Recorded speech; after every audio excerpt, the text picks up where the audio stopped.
target a man who's mentally disabled. They ambushed him at work and got him fired. I think it's absolutely reprehensible that this kind of thing can happen. Fentanyl deaths spike in Ontario. We have to realize that the kids are dying. Why the province isn't getting the full picture. How to protect your privacy when crossing the border with phones or laptops. Plus, Quebec's Gaspé Peninsula under siege. It's sad. When you look out and you see the damage it's doing. Theirs is a kind of internet justice, flashy, public, with instant gratification. We've told you before about so-called creep catchers, armed with cameras and claiming to expose sexual predators and protect children. But tonight, their methods are once again causing controversy. CBC's Eric Rankin spoke with one man targeted by such a group in British Columbia. Jackson Jacoby is 21 and developmentally delayed. Last week, he decided to seek out his first girlfriend. Using a dating app, he met Ashley, her posted age, 19. She messaged me first saying, I was cute and I want to ask you out on a date, and I responded back saying thank you. But Ashley then revealed she was really 14. Jackson said that was okay. Well, I thought I was doing the right thing and making a friend. Jackson told Ashley he worked as a scorekeeper at the Planet Ice Hockey Arena in Coquitlam. What is it that bothers you the most? When they posted that video on Facebook. Jackson was ambushed outside Planet Ice. Jackson, mind telling us why you invited a 14-year-old girl here? You met her online, Ashley? Ashley was actually two so-called creepbusters in disguise. Do you want to explain to the world, who, by the way, is going to see this, why you would consider a 14-year-old girl and bring her to your work of all places? The video posted on Facebook, now viewed by close to 6,000 people. Many commenters calling him a predator. Did you talk about sex at all? Did you take any pictures? Anything like that? No. There was heartbreak. Jackson's father is outraged. You can't go and catfish somebody and bait him and tell an innocent person who doesn't even know how to say no to do these things that they were telling him and then blame him for it. Within hours of the video being posted online, Jackson says Planet Ice bosses called him and told him he was fired. Since management knew that he is developmentally delayed, we asked Planet Ice why they didn't stand up for him. The terse email response? We have no comment. Planet Ice was my home. The men who recorded Jackson refused an on-camera interview, but via Facebook stated, "We did not see anything mentally wrong with Jackson on the catch or in the chats. He knew what he was doing was wrong." BC's public safety minister is taking Jackson's side. I'm appalled. I think it's absolutely reprehensible that this kind of thing can happen. BC's privacy commissioner is currently investigating a complaint against another BC creep catchers group. The Jacobys plan to complain too. I would say they made the wrong choice putting that video up. Eric Rankin, CBC News, Coquitlam, BC. The RCMP says so-called creep catchers increase the risk to the public by their actions. And last year, a group in Surrey made headlines for getting a key detail wrong. The group posted this ambush video, claiming their target was an RCMP officer. It led to supporters of the group publicizing an officer's name. Turns out the name was wrong. The group apologized soon after. However, the RCMP did arrest and charge another officer. Officials at the University of Moncton say they're working around the clock to stop malicious emails sent through its server. But in spite of those efforts, another email blast was sent to about 2,000 students and staff late last night. The messages are difficult to block because the perpetrator uses several identities. The emails target a female student and include threatening language, sexual images, and video. There are calls for the university to shut down its email system until the attacker is stopped. RCMP have identified a possible suspect but haven't made any arrests.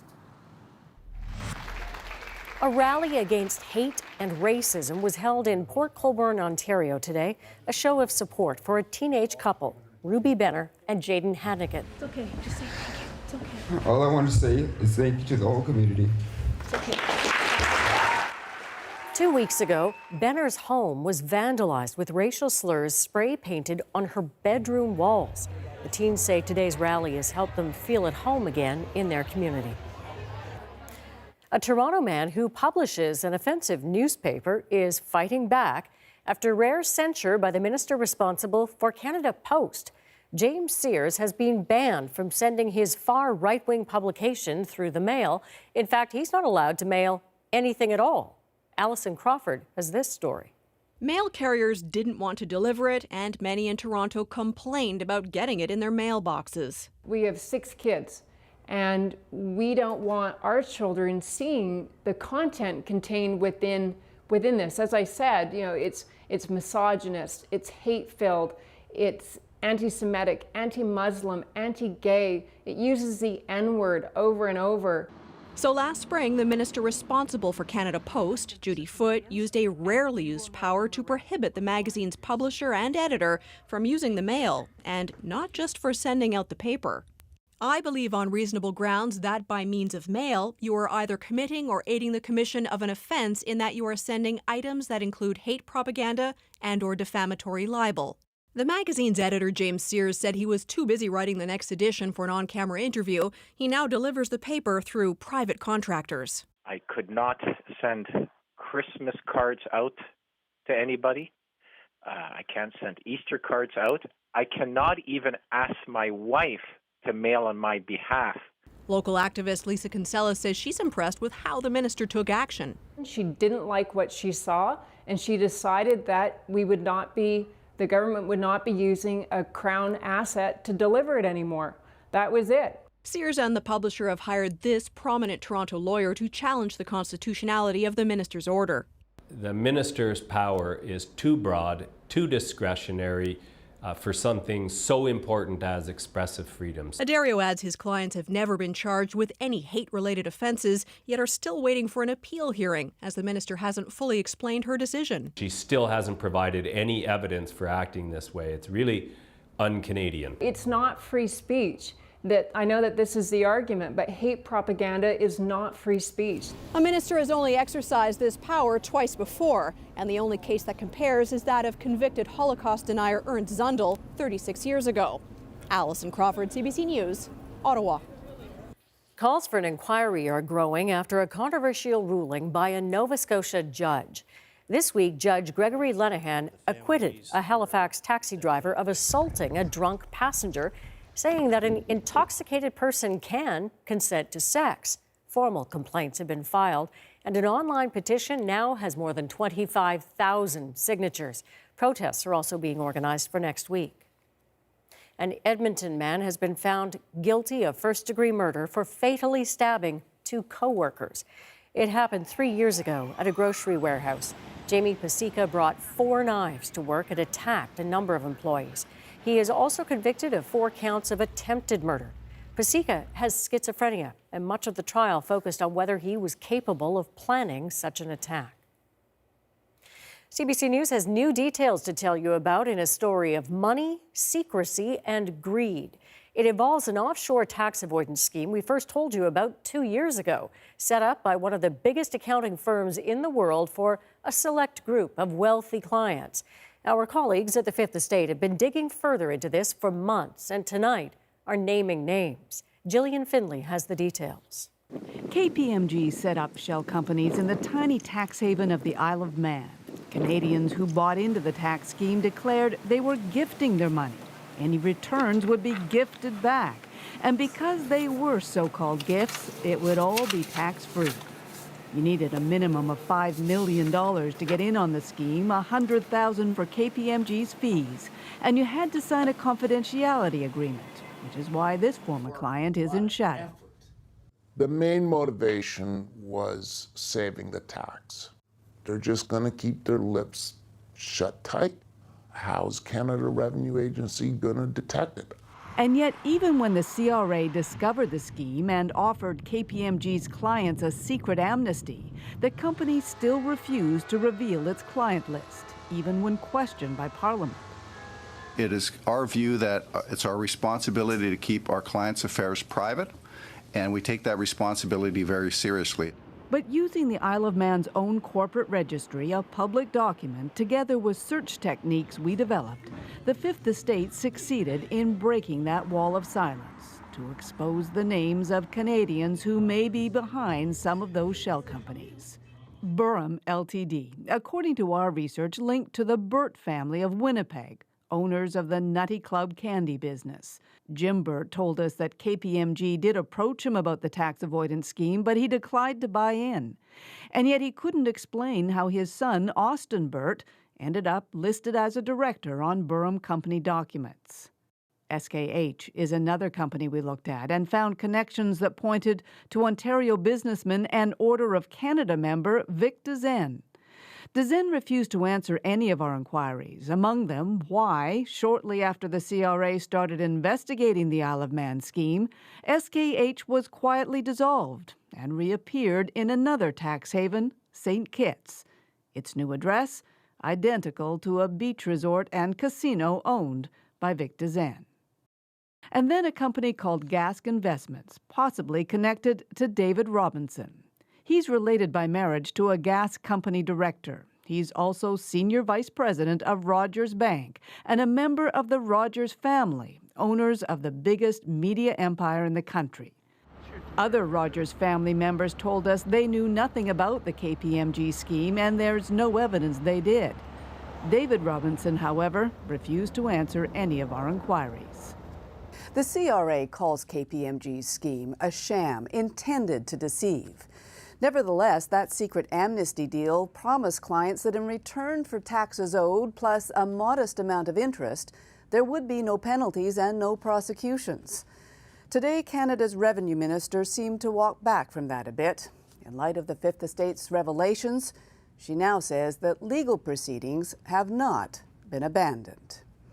Gillian Finlay, CBC News, Toronto. The Prime Minister was asked about Gillian's investigation today. Justin Trudeau said his government needs to do more to catch tax cheats.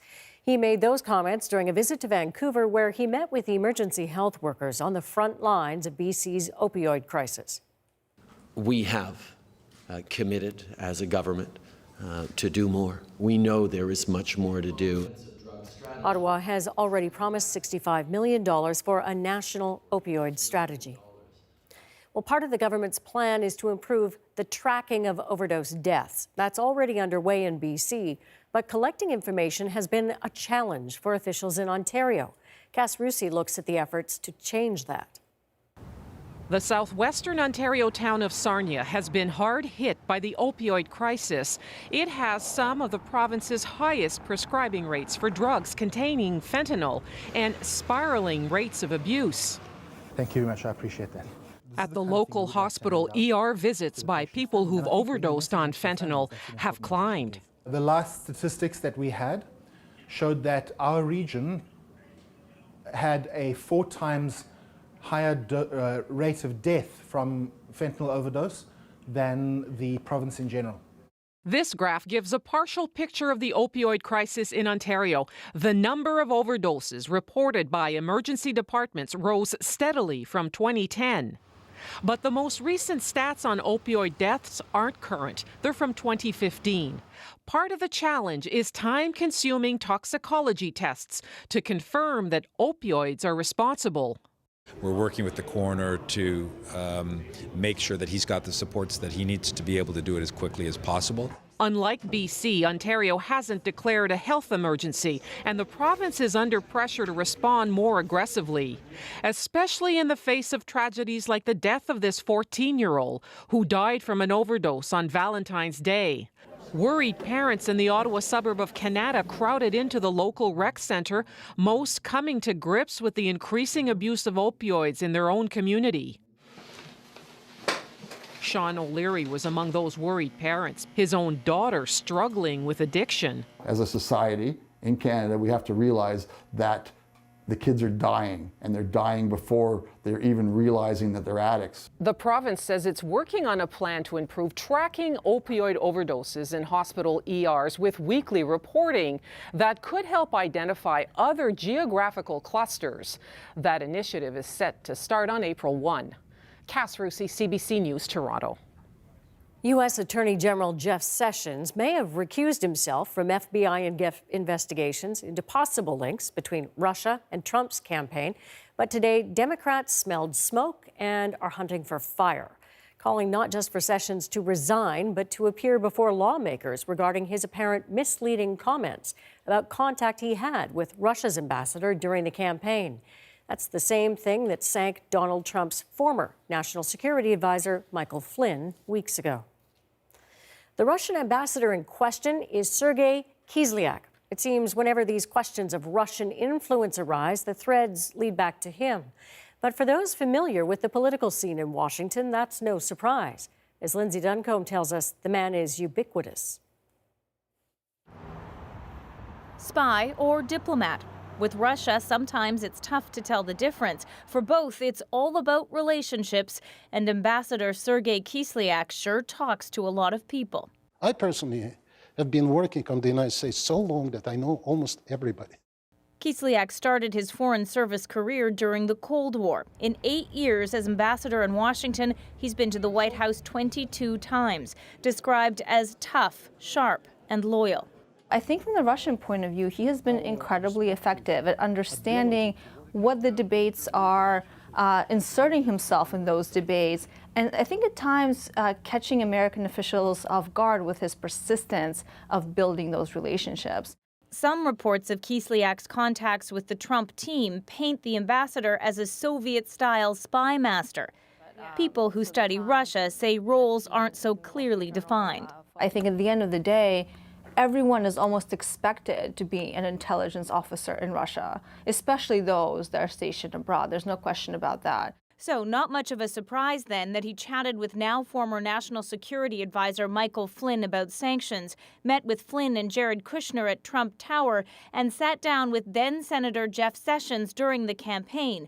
What surprises this former U.S. ambassador to Russia is how secretive the Trump administration appears to be about it. What's weird about these stories, again, with General Flynn, too, is, the cover-up. Do you swear that the testimony you're about to give... He doesn't understand how Jeff Sessions didn't recall his meetings with Kislyak at his confirmation hearing. Ambassador Kislyak is a serious guy. It's hard for me to imagine meeting him and forgetting about him at all.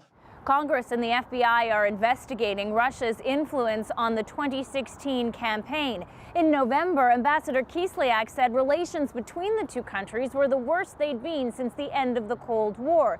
His contact with the Trump team was likely designed to improve that, to Russia's advantage. Lindsay Duncombe, CBC News, Washington.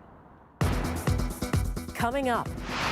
My cottage was just off here where the sand is, where you see the sand. Savage storms erode the Gaspé coast and batter the spirits of longtime residents. It's one of those things that is kind of always looming over you. Plus, Toronto millennials squeezed by drastic rent hikes.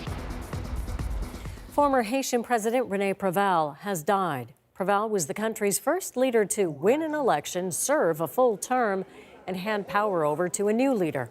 But it was far from a peaceful time. During his tenure, Haiti was hit by a devastating earthquake. His government was criticized for a vastly inadequate response. Irish investigators found mass graves with human remains at a former care home for orphans and single mothers. As many as 800 children are believed to have died there in the 1950s. Overcrowded conditions and improper burials are just some of the facts emerging from a public inquiry. An unexploded bomb from the Second World War has been defused at a London construction site. The area was evacuated yesterday, closing several schools. The bomb weighed an estimated 227 kilograms. An old industry is waking up in Nova Scotia. Coal mining. The resurgence is small, but the economics favor a big comeback. Tom Murphy explains. The coal soot faces of Cape Breton are back. I think it's a great thing for the community. A community with an economy that once thrived thanks to coal. For centuries, these mines helped power the Industrial Revolution. But in recent decades, the world turned away from coal. The mines closed one by one, throwing a generation out of work. Now there's international demand once more. U.S. dollars are right now stronger than the Canadian dollar. So you'll have operating costs in Canadian dollars, revenue in U.S. dollars. That's going to be a very favorable mix. And so the miners are down underground again, 4 kilometers below the Atlantic Ocean, digging coal for steelmaking and energy production. They claim that the coal is very good for metallurgical, and I'm hoping that they'll be able to sell this coal worldwide, and in particular to Nova Scotia Power, and I hope that it'll create many more jobs down the road. The local power company is considering burning Cape Breton coal once again if it's clean enough. It's thinking like that environmentalists here say tarnishes a province that touts itself as being green.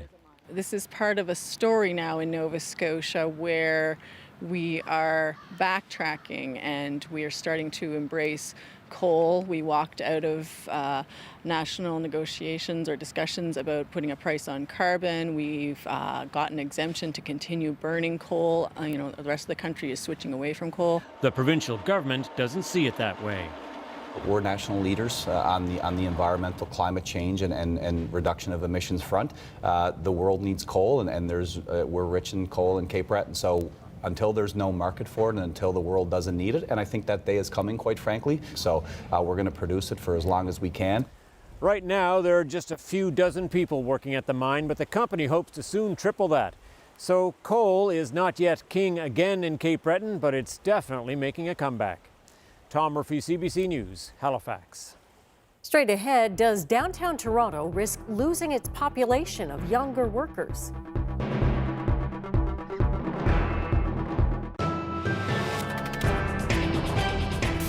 It is the single biggest tax grab in Canadian history. Finance Minister Michael Wilson's new goods and services tax will bring in $24 billion a year. People are going to be a little apprehensive about what that change means to them. Anytime you buy something, you'll be paying the new federal tax. This is a cruel tax, a brutal tax, a mean tax. Business owners say the new tax will mean chaos for them, confusion for their customers. I don't even want to think about it right now. In Vancouver, the GST has been dubbed the grief and suffering tax. I get in the cab and I say, if the cab feels a little sluggish, it's because I've got Mr. Wilson tied up in the trunk. Because they know who Mr. Wilson is. There's a brand new creature coming out of Ottawa. The biggest tax collector that you ever saw. Gonna make you pay your money day and night. You get less, we get more. Saloon keeper Vaughn Gramatovich may seem an unlikely leader for a popular tax revolt. 18 months ago, they threatened to tax my haircuts. And that was it. That was the thing that set me off. This is what brought the crowd to Parliament Hill, a chance to denounce the government's goods and services tax. We have to tell Brian Mulroney, take back this tax. Think of me as a new pet who ain't been spayed. Long as I'm fed, no need to be afraid. The RCMP refused to allow a group of demonstrators driving Ottawa cabs to circle the hill. The cabbies began pushing to go ahead. A lone tax supporter was turned on. Before anyone ever pays it, the goods and services tax is coming down. The GST was supposed to be 9%. It's going to be 7%.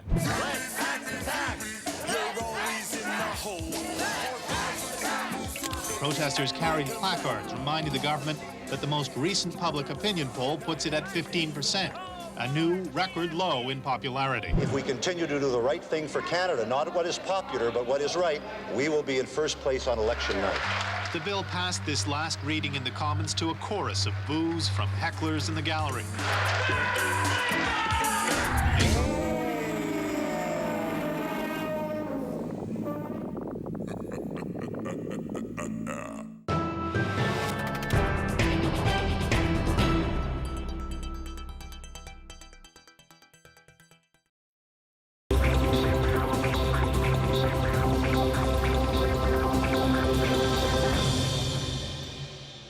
Anyone watching Canada's hottest housing markets may be wondering just how high prices will go. Toronto has set itself a new record. The average price of a detached home in the city cracked $1.5 million for the first time last month. That's up nearly 30% from a year ago. And that surge hit the suburbs, too. The average price of a detached home is $1.1 million, a 35% increase. With prices like that, buying a home just isn't a reality for many people. And increasingly young Canadians are also being priced out of the rental market. As the CBC's Shannon Martin shows us, that's not just a problem for those looking for a place to live, but also for the cities they want to call home.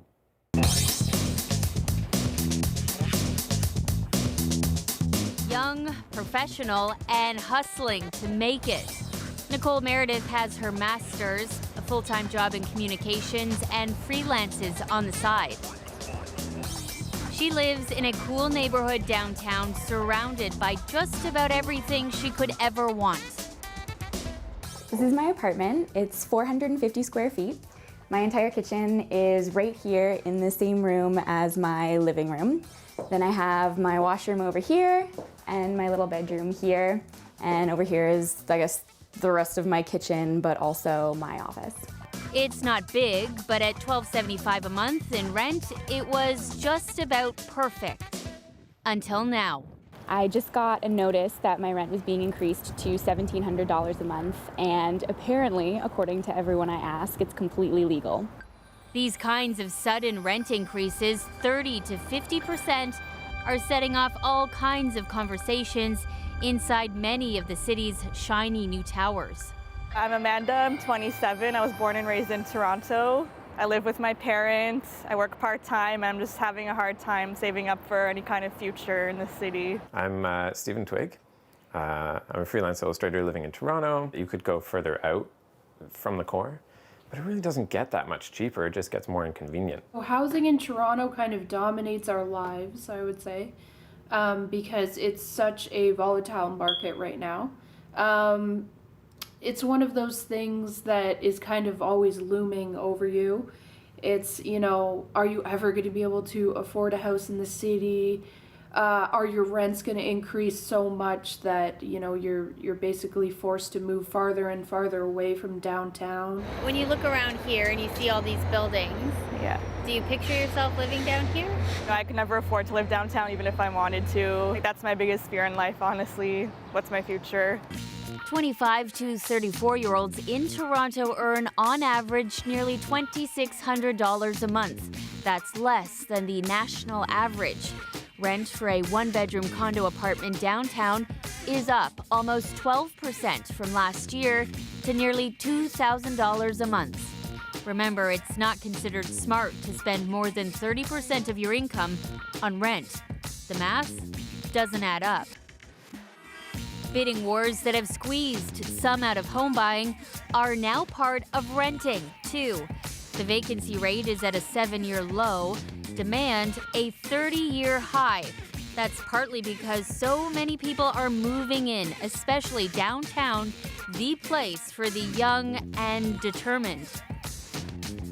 There's just one, and until very recently, little-known loophole. Rent control doesn't apply to any of those newer towers in the sky, a decision that was made by the province in the late 90s. There's a chronic shortage of rental units, especially low-rent ones. But the government has a solution. Make it more profitable for builders to build more buildings. To do that, get rid of rent controls and allow landlords to charge whatever they want for rent once a tenant moves out of a building. Bill 96 does take a seriously flawed system of rent regulation and improves it. And while advocates fight for the legislation to be thrown out, renters must face reality. To make it work, these friends share a one-bedroom. Zen sleeps in the kitchen. Whether it's like Uber, Airbnb, like everyone has to do something to supplement, even if they're in a good place. Mm-hmm. So when you tell me to work more, when you tell my generation we're not doing enough, okay, yeah. So there's the dream and then there's the reality. There's a lot of attention drawn to these quirky millennial trends where it's like millennials living out of vans, millennials living 6 to an apartment. It's not that we want these things. I don't think the dream has changed from our parents' generation. I think if we had the freedom to dream about having an attached house and having those same opportunities, that would be my dream. But we've all had to kind of narrow our dreams down into what is actually possible for us at this time. I would just like to work in my field, be well compensated, afford a place, and be generally happy. That's it. Yeah. In my search for housing. Others feel to do that, be generally happy, they had to leave. Where are you right now? I'm in Thunder Bay, Ontario. I would like to be around family. I would have, if we could make this work in Toronto, that's what I would have preferred. But Thunder Bay is a good place to live. This place is $855. We pay some utilities. 2 bedrooms, so we have room for when our family comes to visit. Full kitchen, more counter space than I've ever encountered in my life. Most of the people I've talked to my age, I'm a millennial. They want to be in Toronto, but they know that they're either going to be there short term or they're going to rent for the rest of their lives. So I think we'll probably see the impact later when my generation is my parents' age and we're looking at retirement and nobody has kind of a way to retire because we haven't invested into anything. We can't invest into housing, which is what my parents' generation did. And because of that, we're paying a lot more in rent, so we're not even able to save that money. If their future is uncertain, City Councillors Josh Matlow and Anna Bailau ask, what about the future of Toronto? If young people have to move out of the heart of our city because they can't afford it, it destroys the social cohesion of Toronto. It means that the very people who work in the city have to live outside of the city. We want people of different means and different backgrounds and different origins to come together in the world's most diverse city.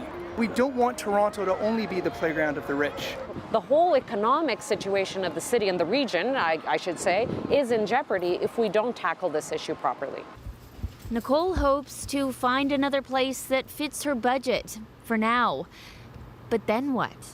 Do you see yourself being able to build a life in Toronto, knowing what you know about rents here? That's a great question. I think that for sure I will not be renting in a condo again because there's just too much risk to it. It's definitely a possibility that I just will literally not be able to afford to live here anymore. A generational ghost town. Some argue it's already happening in other big cities and warn Toronto could be next. Shannon Martin, CBC News, Toronto. As Shannon mentioned, the average price to rent a 1-bedroom apartment in Toronto is nearly $1,800. So we took a look at some listings to see what you get for that money elsewhere in Canada. So for just shy of that price, you could rent a 1-bedroom condo in Vancouver's trendy Yaletown neighborhood. $1,650 gets you a 2-bedroom townhouse in Regina. A 2-bedroom condo in downtown Winnipeg lists for $1,500. And if St. John's is more your speed, you could rent an entire 3-bedroom house with $500 to spare. Now, from an urban headache to a seaside threat. Oof. It's emotional for me. This is what's left of Le Café de l'Atlantique. The painful plight of a Quebec tourist village. Climate change threatens to just wear it away. Plus, keeping border officials out of your electronics.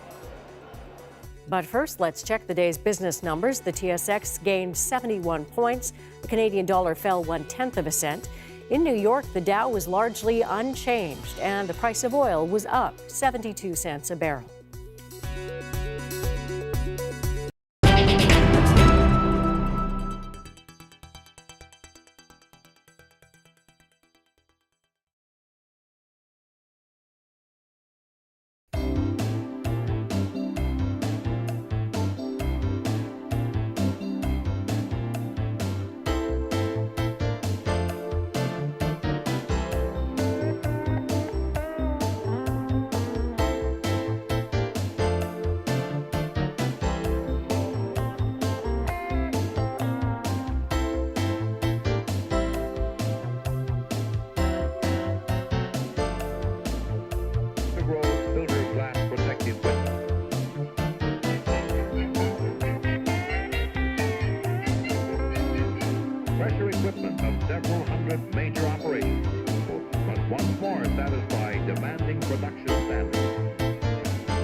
This is where the boardwalk used to be. Lovers had romantic walks on this boardwalk. Teenagers used to hang out on this boardwalk, and now it's completely destroyed. As a popular tourist spot near the tip of the Gaspé Peninsula, the village of Percé has inspired a lot of cherished memories. But the people who live and work there find it hard to stay sunny. The very land beneath them is under siege by pounding storms. Tonight, Alison Northcott talks to people living on the edge of destruction. When we look at Percé Rocks, it's an emblem of tourism. You're automatically inspired just by the sheer beauty and the sheer vastness of everything. What we realize is that Mother Nature always has had a huge impact on our landscape, and it reminds us how little strength we have compared to Mother Nature. There was a lot of wind, there were high tides, the waves were 10 feet high, they were crashing in. It's just so sad to see the destruction, how the ocean can be so angry. It will happen again if we don't take care of our coast. Every time there's a storm, you have to do something. You have to repair something. But it comes to a point that it has to stop someplace. Their memories are gone. There's nothing left, nothing to pass on. The village of Percé, like much of the Gaspé Peninsula, has been battered in recent years by violent winter storms. Scientists predict more powerful storms will come more often in the years to come as global temperatures rise. With less sea ice to block the waves and protect the shore, more land will be washed away. At risk are critical roads, railroad tracks, businesses, historic buildings, and homes where the sea has now reached their doorsteps. For the village of Percé, an entire industry is at stake. If we had to pinpoint the heart of the tourism industry of the Gaspé coast, it would be right here. More than 400,000 people visit Percé every year. It's a focal point for tourists that's now strewn with debris.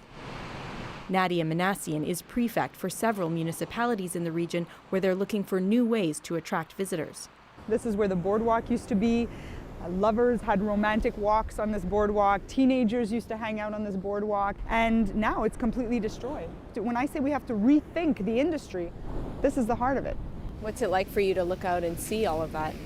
It's horrible, really, because you know you can't stop it. So what you have is you have the erosion of your coastline, the erosion of your economy, and the erosion of your memories. Mind your step. This used to be Elise Boivin's popular seaside cafe. So, here we are. Oof, it's emotional for me. This is what's left of the Café de l'Atlantique. In December, the sea came barreling through here during one of the season's worst storms. This, when it crashed down, it broke down all the tables and chairs and the benches that were here. Now we had a long, long bar here where people could eat and drink.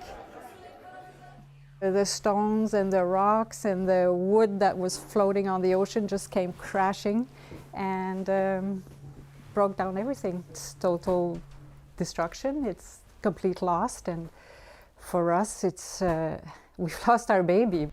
Her restaurant behind the cafe was spared, but she lives with constant anxiety that the next storm will take it too. The emotion is strong, and it's shared with the people from the area. For some here, knowing the heart of their village is in such disrepair brings up a lot of emotion and anxiety for what's to come.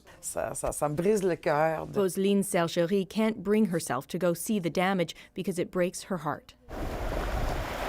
In the 1970s, the village built a seawall and boardwalk to block the waves. But over the years, researchers say the seawall made things worse. It deflected the waves' energy back into the sea, washing away the beach and over time sending them crashing back to the shore even stronger. In this part of Percé, researchers say the coastline was expected to erode at a rate of about 15 centimeters per year. But during a recent storm, several meters of land was washed away in just one day. Municipal officials say the latest storms and destruction are clear signs it's time to abandon patchwork repairs and find ways to adapt. We can't even think about not adapting because, as you can see, we're being picked away at slowly. So we have to find a long-term solution. So the village is considering rebuilding the beach to replace the seawall. It would absorb the wave's energy and give the sea back its due space. Communities all along this coast are searching for similar ways to adapt. If they don't act soon, researchers say hundreds of millions of dollars in infrastructure and tourism revenue could disappear in the coming decades. Ursule Boyer-Villemer is a geographer and oceanographer. It's either we want to act now and protect our shorelines now and protect those businesses and villages, or it's gonna cost us more to act in the future because we'll have to build something bigger or more drastic to protect what is the assets that are there at the moment. For some, it's already too late. What you see now is my land. My cottage was just off here where the sand is, where you see the sand. And today what we're seeing is in a third storm since the last of December. And it's raging again. This used to be a piece of land that was in Brenda Murphy's family for 4 generations. Last year, she tore down the cottage her father built after it was repeatedly pounded by the waves. Then a storm in January swallowed the land itself. It's sad. And look out, when you look out and you see the damage it's doing, something has to be done fast if we want to save what we have. But to me, I think this is the end. The end of her dream to pass on her land to her children and grandchildren. I get emotional because of the souvenirs, the beautiful times that we had. Such a beautiful place. Elise Boivin is coming to terms with the loss of her cafe. The rocks, they start here, but they come all along the way and protect the side of La Maison du Pêcheur. And she's taken matters into her own hands, bringing in these rocks to protect what she has left, knowing eventually the restaurant will just have to move. We would repair every time and would try to make it a little bit stronger every time we did, but nature did what it did because we were in their way. It's what many coastal communities are grappling with. After years of fighting the sea, some are now trying to work with it, to accept it as a force they can't hold back. In Percé, with scenes like this all along the coast, there are worries about this summer's tourist season, but hope, too, that this view of the sea will continue to draw people here for years to come, despite what's happening to the shore. Alison Northcott, CBC News, Percé, Quebec. Your privacy is also under threat of being eroded. Coming up, some tips on keeping border officers out of your phones and laptops.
Driving across an international border means questions. How many you're asked and how detailed, whether you'll have to pop the trunk of the car, is at the discretion of the officer. Lately, we've heard a few stories describing security checks that may strike some as more invasive. But are they legal? CBC technology reporter Matthew Braga explains. Did you know when you cross the border into the U.S. or back into Canada, border agents on both sides of the border can search your phone, your laptop, or any other electronic device you might have? Well, they can, and you're probably carrying around more data than you might think. Here's what border agents can search on your phone, and more. Like your suitcase or your purse, border agents think of your devices as goods, which they have the authority to search. That includes your contacts, your apps, your recent emails, your location history, your photos, even your special selfies. If it's stored on your device, it's fair game. And if they're not satisfied just flipping through your phone, they can even make copies of your data to look at later. And what about your social media or data you store in the cloud? Canadian border agents can only look at what's on your device, but on the US side, border agents can look at your Twitter, your Tinder, your Facebook, your Dropbox too. So what can you do if you don't want border agents searching through your stuff? Don't take it in the first place. I know, it's easier said than done. You could back up your sensitive files, delete them, and then restore them when you get home. You could also scrub your device or buy a new one just for traveling. Doctors and lawyers and business execs have lots of reasons to keep sensitive data private, and you might too. You might just be asserting your right to privacy, but a word of caution. A lawyer I spoke with said that if you cross the border with a scrubbed or brand new device, it might make you look suspicious. And besides, it's not practical for everyone. You might have years of photos on your phone or client information you need access to abroad. So what can you do? For starters, encrypt your device, give it a strong password, and turn it off before going through customs. Encrypted devices are most protected when they're powered down. If you use your fingerprint to unlock your phone, it will still need your password when you turn it back on. US and Canadian border guards can't compel you to hand over your password, and if they ask, you can just say no. But there might be consequences. They can detain you, they can seize your devices, and if it's not your home country, they might not even let you in. So before your next trip, you might want to think about how much you're willing to share when you cross the border. Matthew has also reported on a security change you'll soon see at Canadian airports. CBC News has learned new automated kiosks will be rolled out for travelers coming into Canada that will use facial recognition technology. It'll likely be used to compare faces to stored passport photos to assess for any risks. The first machines will be in Ottawa Airport this spring. Up next, a groundbreaking career in the RCMP. You'll meet the openly gay woman who rose to new heights in Alberta.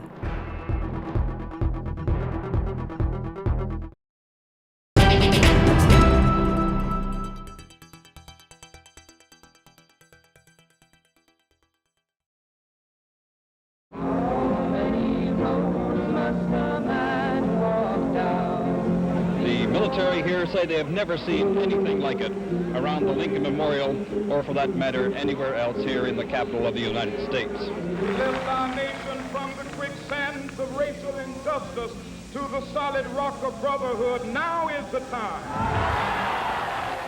This park area on the Washington Mall, right underneath the Capitol Dome, has been the gathering place for many demonstrations. But none quite so strange as this collection of uniformed veterans, complete with medals and toy machine guns. The anti-war movement in this country is an ever-changing phenomenon. You never know quite what to expect next. William H. Carroll from Atlanta, Georgia. 26 air medals and all the other stuff that goes with it. Washington was the scene today of the largest anti-nuclear demonstration ever held in the U.S. 4, 6, 8, we don't want to radiate. 2, 4, 6, 8, we don't want to radiate. If you're not building for the future, you're stealing from it. They call the Supreme Court decision a tragic mistake. And on this, the 10th anniversary of legalized abortions, 26,000 marchers vowed to begin a second decade of protest. Organizers are calling it the biggest pro-choice rally in history. We will never give up. We will never give up. We will never give in. We will never give in. From Capitol Hill to the Washington Monument, they formed an awesome mass of people. Not the 1.5 million the organizers claimed, but the largest ever gathering of Black Americans. We're not here to tear down America. America is tearing itself down. We are here to rebuild the wasted cities. This was exactly the image organizers wanted. A pageant of Americans before a national icon. Summoned by a political commentator and a champion of conservatives. This day is a day that we can start the heart of America again. Look around you, you're not alone. You are Americans.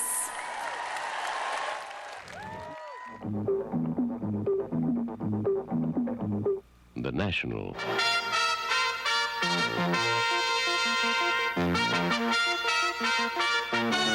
The National. Tonight.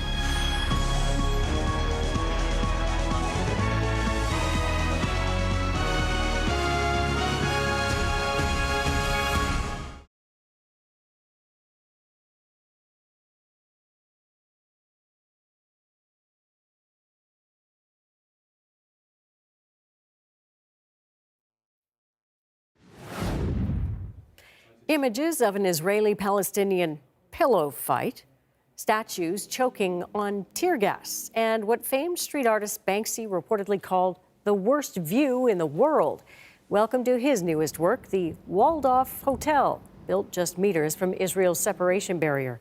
The actual working hotel was unveiled today. Rates start at $40 a night. Today, the career of an RCMP trailblazer came to an end. Marianne Ryan was the commanding officer of Alberta's Mounties, the first woman and the first openly gay person to hold the post, the culmination of a 35-year career. And before she turned in her badge and her gun, she sat down with Briar Stewart. The only women in policing I saw was on TV. That was more than 35 years ago when Marianne Ryan decided to give policing a try. Her vision wasn't good enough to qualify for the Ontario Provincial Police, but it was for the RCMP. Her first posting was in northern Manitoba. It was a bit of a struggle and it wasn't easy, but I had great people around me. And they helped her after she was traumatized by a call early in her career. I'd never seen anything like the first suicide victim that I came across. So the gun was still laying there, but there was, it was an awful sight. She was shaken, and her colleagues noticed. They just kept talking to me, and that's what got most of us through it. Like, we didn't know we had PTSD, and I think for the most part, most police officers have PTSD. It's just how did you deal with it? In those early days, Ryan was often the only female in the group. She admits she was worried about being too emotional and coming across as weak. But while hundreds of women have come forward to speak about harassment and assault while working for the RCMP, Ryan says that was never her experience. I personally never really recall someone berating me or being disrespectful to me personally. Through the years, she rose through the ranks. Long gone are the days when she worried about showing too much feeling. That was evident in 2015 when she comforted the widow of a fallen officer. We got you. As the first openly gay commanding officer in Alberta, she raised the pride flag at the provincial headquarters last year. If you were to tell me 10 years ago that I would do this, I wouldn't have believed it. After the ceremony, she says several RCMP members reached out to her. RCMP male members came out because they felt it was a safe environment now. Be kind to each other. That was her final goodbye today to a crowd of officers. She says her plan now was to try and detach herself from a force she helped change and one that changed her. Briar Stewart, CBC News, Edmonton. And that's The National for this Friday night. For news at any hour, you can always go to cbcnews.ca. I'm Diana Swain. Thanks for watching.